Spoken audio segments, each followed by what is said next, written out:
Mohon izin Pak Suncoko terkait pemberitaan kami kemarin terkait dumping dari material limbah dari perusahaan BUMN Petrokimia, karena ada sebagian masyarakat yang kita investigasi masuk ke meja redaksi bahwa dumping tersebut tidak sesuai dengan titik koordinat yang telah ditentukan.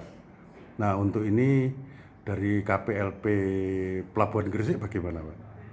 Oke, baik, terima kasih. Kalau terkait dengan info yang Bapak terima atau aduan dari masyarakat, kalau istilahnya pembuangan dumping area itu bukan pada tempatnya, ya terus terang untuk sementara kami tampung dulu. Nanti kami cross check. Siap. Pada prinsipnya kami dalam memberikan izin bagi Tersus TUKS atau pelabuhan di Pelabuhan Gresik ini untuk melakukan pengerukan, memang dalam aturan kalau di bawah 100.000 kubik itu yang mengeluarkan perizinannya adalah KSOP. Tapi kalau lebih dari itu maka akan ke kantor pusat atau Jidenuglah. Nah, terkait dengan yang sampaikan tadi, kami dalam memberikan izin itu sudah sesuai dengan aturan yang berlaku, terutama terkait dengan ya BM 125 tahun 2018 yang dilakukan perubahan terhadap BM 53 tahun 2021, di mana menurut ketentuan bahwasanya pembuangan material hasil keruk itu sudah ditentukan, yaitu di posisi artinya di posisi ini. Ini sudah kita state di sini, Pak ya. Ini sudah sesuai ini di sini, yaitu pada 06 derajat 49 menit 28,65 detik lintang selatan, 112 derajat 41 menit 24,53 bujur timur. Itu kan ada beberapa titik, itu titik A. Titik B nya 06 derajat 48 menit 08,69 detik lintang selatan. Terus 112 derajat 41 menit 24,53 detik ya. Jadi ini sudah kita tentukan sebelumnya. Siap. Nah, terlepas nanti pelaksana itu melakukan pembuangan tidak pada tempatnya, ya selama kami dalam pengawasan sih sudah sesuai. Bahkan tadi pagi kelihatannya sudah dipantau atau dari pihak anggota dewan dan para pihak dari Petro dan dari kami sendiri, kepala pimpinan kami juga telah melakukan survei ke lokasi yang dikeluhkan oleh nelayan. Bukan dikeluhkan tapi tempat pembuangannya. Tempat titik koordinatnya. Siap. Dan waktu itu istilahnya dalam pelaksanaan memang tidak ditemukan sih istilahnya yang menjadi pengaduan masyarakat. Tapi intinya sih kami terima pengaduan tersebut, nanti kami cross check. Kalau memang benar adanya ya nanti kami lakukan peneguran untuk dilakukan perbaikan atau evaluasi dan nanti ya kita perintahkan untuk dibuang pada tempatnya yang telah kita sepakati. Nanti kita tentukan sesuai dengan koordinat yang kita telah disepakati kan. Ya. Oke, siap Pak. Terkait hal ini Pak, sekalian Pak, ini kan terkait dumping dari material pengerukan tersebut kan semua sesuai dengan aturan-aturan yang ditentukan oleh negara kan begitu Pak. Siap.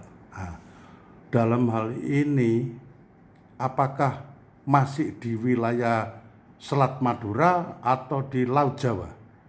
Kalau pembuangannya itu kan posisinya itu 12 mil dari pantai, terus kedalamannya itu 20 meter. Itu bisa dipergunakan untuk pembuangan material pengerukan. Oke, siap. Jadi mendekati ya antara itu Laut Jawa sama Selat Madura. Iya, oke, siap Pak, siap. Oke Pak, untuk hal tersebut berarti sudah terjawab.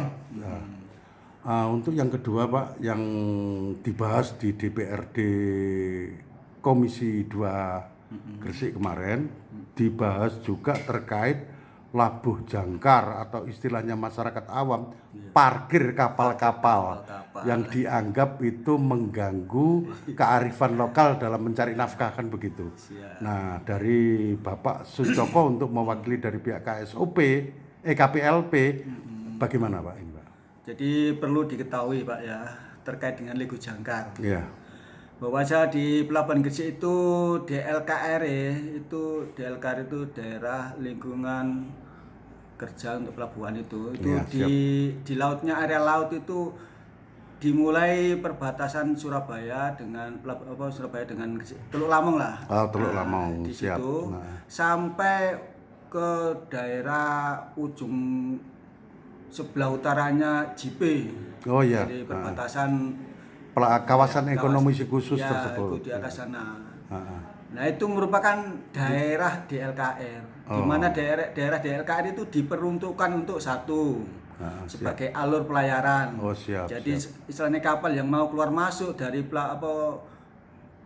di luar pelabuhan, keluar masuk Pelabuhan Gresik atau Surabaya, itu melalui alur pelayaran yang saat ini dinamakan APBS, Alur Pelayaran Surabaya Barat. Oh iya, siap Pak. Itu masuk DLKR. Di samping itu DLKR pun diperuntukkan untuk alih muat dari ship to ship, artinya dari kapal ke kapal itu bisa dilakukan. Bisa dilakukan. Ya, itu dengan catatan harus yang legal, bukan yang non legal ya, istilah aturan. Iya, siap. Terus yang ketiga dipergunakan untuk olah gerak kapal, mungkin mutar untuk apa segala macam.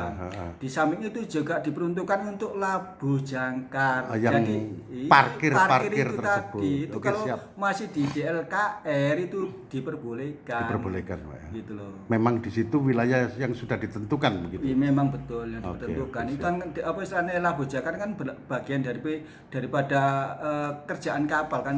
Mau masuk karena nunggu antrian, labuh jangkar dulu. Berlabuh dulu. Nah, di situ memang diperuntukkan untuk kegiatan labuh tersebut. Dari KSOP ini kan kalau di darat itu kan seperti Satlantas kan begitu Pak ya? Ya, jadi gini, kalau di KSOP sebenarnya koordinator, ibaratnya ngono, kalau di kota itu wali kotanya pelabuhan. Oh alah, ya. siap. Sebagai koordinator ke pemerintahan ke pelabuhan. Oh siap. Di antaranya di situ ada bea cukai. Oh iya betul. Ada karantina, kesehatan, ada kesehatan pelabuhan, ada imigrasi. Nah, semua itu istilahnya yang menjadi koordinator adalah KSOP. Siap Pak. Oke Pak. Nah ini kan sebagai masukan juga ke kami. Untuk batas waktu free dan tidak free untuk labuh jangkar itu bagaimana sih Pak? Kalau masalah free dan tidak free itu selain menyesuaikan ketentuan, karena gini Pak, yang melakukan labuh jangkar di sana kan nunggu antrian juga tuh Pak, atau betul. Nunggu bongkar muatan. Kan selagi pelabuhan itu penuh, ya terpaksa harus labuh jangkar dulu. Menunggu begitu. Ya menunggu. Kalau sudah ada tempat baru masuk kan gitu Pak. Gitu. Intinya ya menyesuaikan kondisi lah Pak. Ya. Samping itu juga kapal juga maunya cepat-cepat. Iya, semua kan mintanya kan cepat semua, tapi kan harus diatur kan begitu. Oke, siap Pak, siap. Ini untuk yang apa Pak ya, terakhir Pak. Di Gresik itu data yang masuk ke kami itu kan ada sekitar 15 pelabuhan khusus. Dari UKS. Betul. Ada 3 pelabuhan rakyat kan begitu Pak. 1 pelabuhan dengan kawasan ekonomi khusus. Kira-kira yang labuh jangkar di tengah laut yang sudah ditentukan itu rata-rata berapa sih Pak perharinya Pak? Waduh, kalau perharinya itu gini, kalau saya lihat info yang kemarin kan kebetulan kami terkait dengan PNBP ya. Laporan dari PNBP itu satu bulannya antara 600 sampai 700 kapal Pak. Keluar masuk itu. Oh, keluar masuk. Jadi antara ya itulah kalau dalam satu hari ya dibagi aja. Begitu ya seperti itu. Oke Pak. Kalau kita itu kan satu lagi Pak ini Pak, mumpung ada di sini. Demorit itu istilahnya kan kayak denda gitu Pak. ya demur istilahnya apa ya, itu dia nanggu waktu untuk itu Pak. Mau waktu tunggu. Waktu tunggu demur bagi ya. Nah, kalau di darat itu parkir itu kan ada restribusi, Pak. Nah, kalau di laut bagaimana, Pak? Loh memang ada. Oh, gitu, Istilahnya ada uang labuh itu ada. Oh, Pak. gitu. Itu langsung ada penerimaan negara bukan pajak melalui uang labuh itu ada. Oh. Jadi parkir di sana itu bayar Pak. Oh, gitu ya. Itu Tidak pun gratis, Pak ya? Tidak gratis Pak. Semuanya itu masuk ke kas negara. Ya, alhamdulillah. Jadi tidak masuk KSOP loh Pak. Iya, Masuk kas iya. negara, Iya. langsung Menteri Keuangan masuk. Oh, alhamdulillah. Jadi nggak masuk KSOP. Iya. Selama ini kan masyarakat kan nggak ngerti, Pak. Betul, betul. Jadi dipikir labu jangkar itu apa sih menentukan ini? Iya. Kok seenaknya sendiri labu di sini kan begitu, Pak. Intinya yang penting itu labu jangkar itu tidak mengganggu arus lalu Lalu lintas lintas. kapal, jadi alur pelayaran Pak, tidak Alur mengganggu pelayaran. itu. Jadi Siap. kalau mengganggu ya jelas Tegur, Pak, ya? tegur oleh terutama orang yang kapal mau masuk atau keluar akan komplain. Oh, siap, Gitu siap, loh. siap. Kan mengganggu alur Biar tidak terjadi tabrakan atau kecelakaan betul, kan betul. begitu, Pak ya. Berarti ya di samping-sampingnya itu kan bisa dipergunakan untuk area labuh sebatas di daerah DLKR pelabuhan. Pelabuhan. Iya, Oke, siap Pak. Untuk yang sebagai penutup Pak, monggo kira-kira apa yang perlu disampaikan untuk masyarakat Gresik, Pak? Ya, saya mohon kepada masyarakat Gresik, terutama ya kebetulan disampaikan dapat info dari para nelayan ya. Iya, betul. Perlu diketahui bapak-bapak, mohon izin bapak-bapak para nelayan. Di DLKR Pelabuhan Gresik itu memang tidak diperuntukkan untuk area tangkap, tidak ada area tangkap ikan Bapak. Oh gitu, siap. Jadi menurut Pergub nomor 1 tahun 2018 terkait dengan apa? Perikanan atau Lain terkait dengan apa zona itu loh, Pak. Oh iya. Terkait apa daerah zona sesuai dengan itu tidak ada area terbagi masyarakat nelayan, tidak ada. Di tempat untuk penangkapan ikan tidak terdapat di situ. Berarti bukan di situ lokasinya. Tempatnya ya. Itu Oke, di karena apa di laut apa Selat Madura itu di daerah Gresik itu tidak ada untuk area penangkapan titik ikan. tangkap ikan itu Tidak tidak ada, Pak. Oke. Ya terlepas masyarakat masih di situ yo. Ya kami sih bukan tutup mata, silakan asalkan itu tadi tidak Menjaga mengganggu diri. ya, tidak mengganggu alur pelayaran dan juga tidak mengganggu yang pengguna jasa di situ melakukan kegiatan di situ. Oh, siap Pak. Nanti kalau masih melakukan kegiatan apa mencari ikan di situ ya mohon maaf nanti ya risiko ditanggung penumpang kan gitu. Iya, Masing-masing iya, Pak. para nelayan harus Bisa menjaga diri menjaga masing-masing. diri lah, sama-sama lah. Ya, Nah, dari sini kan nanti masyarakat itu kan bisa memahami, oh ternyata ada pergub peraturan gubernur kan begitu terkait area tangkap ikan kan begitu. betul. Nah, berarti yang diperbolehkan itu di luar Selat Madura begitu. Iya betul. Kalau Selat Madura tuh yang ada daerah tangkap itu daerah Probolinggo sama Situbondo daerah. Oh, iya. Tapi kalau di Gresik nggak ada. Nggak ada. Kalau Gresik yang ada itu di Laut Jawa. Oh, perbatasan Selat Ya, Madura istilahnya dan juga- Laut Jawa. Iya, Itu baru di Laut Jawa itu ada. Oke, siap, Pak. Iya.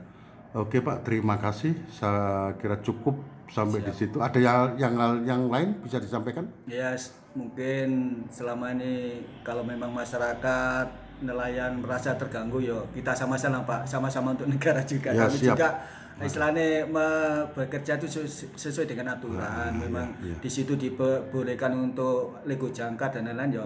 Ya mau tidak mau ya harus legowo terkait hal itu kan siap, itu Pak. siap. Tapi Saya Bapak, rasa itu, iya. Bapak kan tetap masih mengedepankan rasa kemanusiaan dan kearifan lokal, Pak ya. Kearifan lokal ya kita junjung gitu itulah. Iya, Yang penting itu tadi sama-sama harus Sama-sama saling menjaga. menjaga. lah. Ya, Ya, saling ya, menjaga. oke, Pak. Terima kasih Pak atas waktunya. Assalamualaikum, Pak. Waalaikumsalam warahmatullahi wabarakatuh.